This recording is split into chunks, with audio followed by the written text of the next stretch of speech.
बिस्मिल्लाहिर्रहमानिर्रहीम। अच्छा, अब ये इसमें भी ऑर्डर रिवर्स करने वाली एग्जांपल है, उसने खुद ही साथ मेंशन कर दी है कि लेक्चर नंबर 21 में उसने कहा कि जी reverse the order of the integration. आपको ऐसे ही क्वेश्चन आएगा अगर उसने कहा होगा ना कि जी reverse the order of integration करें, तो फिर आपने ऑर्डर को रिवर्स करना है। Reverse the order of integration का करने का मतलब ये होता है कि ये डी वाई डी एक्स है, हमने इसको रिवर्स करना है। इधर हमारा डी एक्स आ जाए, इधर हमारा डी वाई आ जाए। बेसिकली ये करते क्यों हैं, इसका ऊपर भी मैंने रीज़न बताया है। इसकी करने की वजह ये होती है कि इस वेरिएबल के रिस्पेक्ट इसकी इंटीग्रेशन नहीं हो रही होती, तो फिर हम ये ऑर्डर इसको आगे पीछे कर लेते हैं, क्योंकि जब ये आगे पीछे कर लेते हैं फिर उसके रिस्पेक्ट ना उसकी इंटीग्रेशन ना हो जाती है। ठीक है।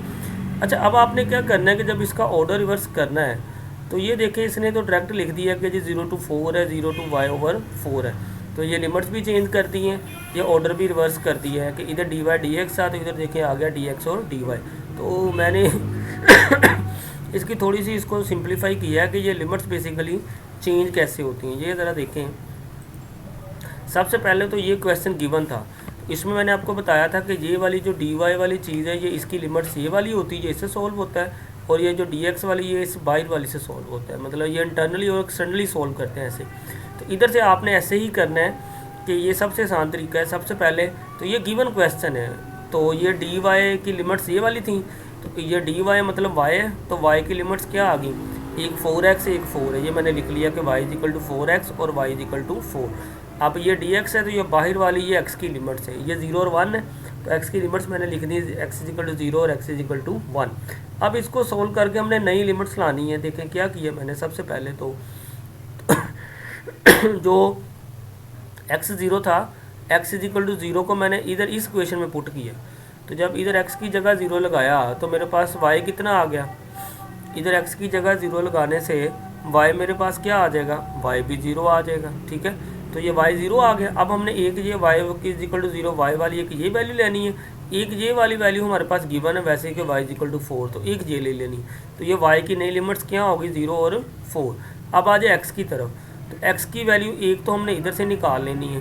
तो देखो x इधर ही रहा, तो ये 4 इधर मल्टीप्लाई और उधर जाकर डिवाइड हो गया, मतलब x की वैल्यू एक तो बन गई y/4, और एक दूसरी जो वैल्यू वो आपको दी हुई x इक्वल टू 0 है। 0 क्योंकि रीजन से होता है तो 0 को नहीं हमने चेंज करना, तो एक x की वैल्यू इधर से निकाली, एक x की ये 0 है, तो x की वैल्यू होगी हमारी 0 और y/4। तो ये देखें, फिर मैंने दोबारा इसको चेंज करके ये ऑर्डर भी रिवर्स कर दिया और ये लिमिट्स भी मैंने चेंज कर दिया। अब ये dx है, इसका मतलब इधर मैंने देखा ये x की वैल्यू लिख दी, ये dy है तो इधर मैंने ये y की वैल्यू लिख दी, 0 और 4 है। अब इस क्वेश्चन में तो उसने डायरेक्ट लिख दिया था ये वाली चीज़ें, तो इसलिए मैंने उसको थोड़ा सा सिंप्लीफाई करके दिखाया है कि कोई भी क्वेश्चन आ जाए ना आपको ऑर्डर रिवर्स का, आपने ऐसे ही उसको सिंप्लीफाई करना है, या पीछे जैसे इस नोट्स के मुताबिक किया हो आप ऐसे भी कर सकती हैं कि दोनों क्वेश्चनों को कंपेयर करके, या जैसे भी हो।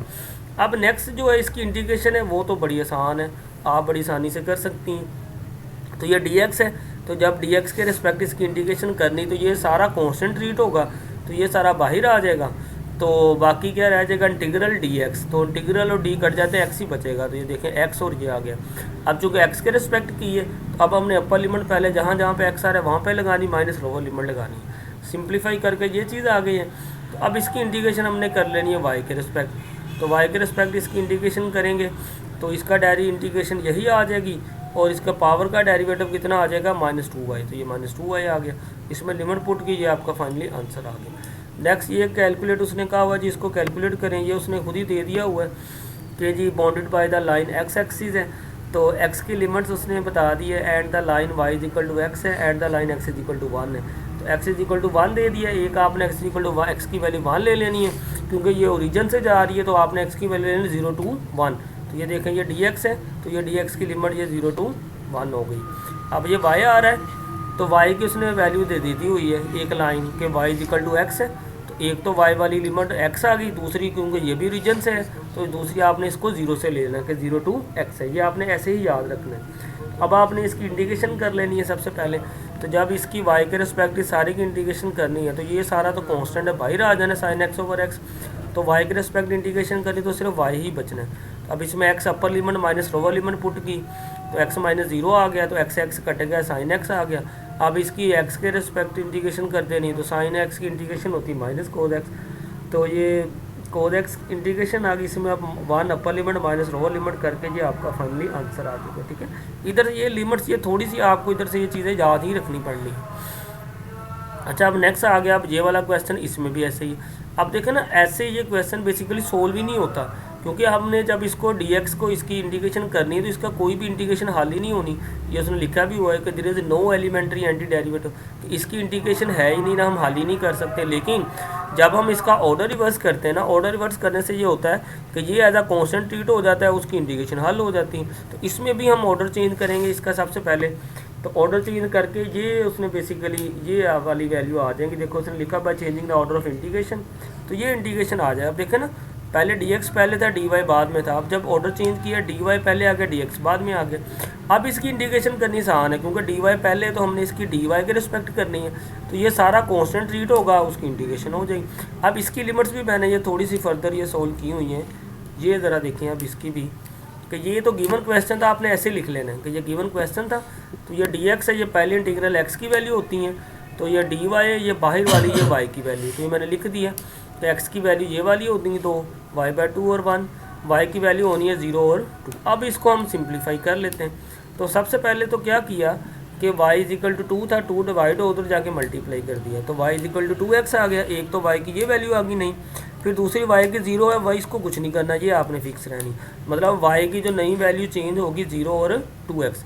अब आ जाए x की तरफ, तो x की एक तो वैल्यू हमें दी है, x 1 है, तो दूसरी x की वैल्यू हमने क्या करनी है, वो रीजन से होनी है, क्योंकि वो हमने 0 ही लेनी है। ठीक है, ये थोड़ा सा आपने याद रखना। अब ये नई वैल्यू आ गई x के 0 और 1, y के 0 और 2x, ये वाली, तो इसमें ऑर्डर भी रिवर्स हो गया। देखें dy dx हो गया, पहले क्या था इधर dx और dy था। देखें ना, x के रिस्पेक्ट इसकी इंटीग्रेशन हो ही नहीं सकती कभी भी, क्योंकि इसका वो सारा डेरिवेटिव मौजूद ही नहीं है। तो इसलिए हम इसको फिर ऑर्डर ऐसे चेंज कर देते हैं, ताकि इधर y अगर आ जाएगा पहले, फिर ये एज अ कॉन्स्टेंट ट्रीट होकर हल हो जाए, इसलिए हम इसको ऑर्डर रिवर्स करते हैं। तो ये थोड़ा सा एक स्टेप पे मैंने ये लिमिट्स को चेंज करने के इधर ना लिखे हुए हैं। ठीक है, इसको ज़रा आपने देख लेना।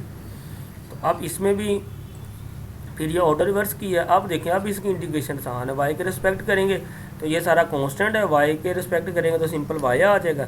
अब इसमें upper limit 2x minus lower limit लगाई, ये चीज़ आ गई। अब इसके x के रिस्पेक्ट इंटीग्रेशन करेंगे, तो ये रूल है बेसिकली कि e की पावर x स्क्वायर है, इसका साथ डेरिवेटिव मौजूद है, तो ये बराबर होता है e की पावर x के। ये रूल है कि अगर e की पावर x में वो फंक्शन दिया हो और इसकी पावर का डेरिवेटिव भी देखें 2x है, वो भी साथ मौजूद है, तो ये सारे का बाय रूल के मुताबिक ये बराबर आ जाता है e की पावर x के ही।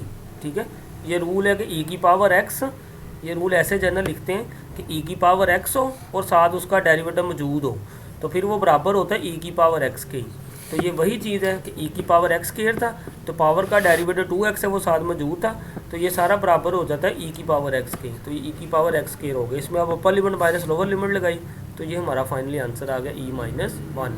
तो ये ऑर्डर ऑफ इंटीग्रेशन का क्वेश्चन आ जाता है कि जी इसको रिवर्स करें, और ना भी रिवर्स का हो, फ़र्ज करें। अब ये क्वेश्चन आ गया पेपर में, तो अब आपको पता है ये तो x के रिस्पेक्ट तो इसकी इंटीग्रेशन कभी भी नहीं होनी, तो ना भी उसने मेंशन किया हो तो आपने खुद ही याद रखना है कि मैंने इसका ऑर्डर ही रिवर्स करना है। तो इधर dx की जगह dy लाना है, इधर dx लाना है, तो फिर ये इस लिमिट को भी चेंज करना है। तो लिमिट को चेंज करने का बड़ा आसान तरीका मैंने बता दिया कि एक वैल्यू आपने रीजन से ही रखनी है। वो बेसिकली ग्राफिकली ये आता है, लेकिन ग्राफिकली आपको ज़्यादा समझ नहीं आनी, तो उसको सिर्फ ये याद ही रख लें कि एक x की जो वैल्यू वो हमेशा हमने 0 ओरिजिन से ही लेनी होती है। दूसरी हमने जो जैसे मैंने वो थोड़ा सा प्रोसेस किया है, वैसे आप उधर से ना उसको फाइंड कर लेना। ठीक है, ये नेक्स्ट भी सारा वैसे ही है। इसमें तो x की वैल्यू दी हुई है उसने, y की भी दी हुई है, तो आपने जस्ट इसमें लगा के ये आपको रीजन दे दिया है, ये वैल्यू भी दे दी है, x की 0 और 1 है, y की 0 और 2 है। तो ये देखें x की वैल्यू ये dx से लिख दिया हमने। ये अब आपने खुद लिखना है, ये वाला जनरल ना ध्यान से, r शो करता है रीजन को। रीजन क्या है हमारा, रीजन में x और y आ रहा है, तो इसको हमने ऐसे लिखना है। तो ये वैल्यू ज़रा ध्यान से लिखनी है, dx और dy।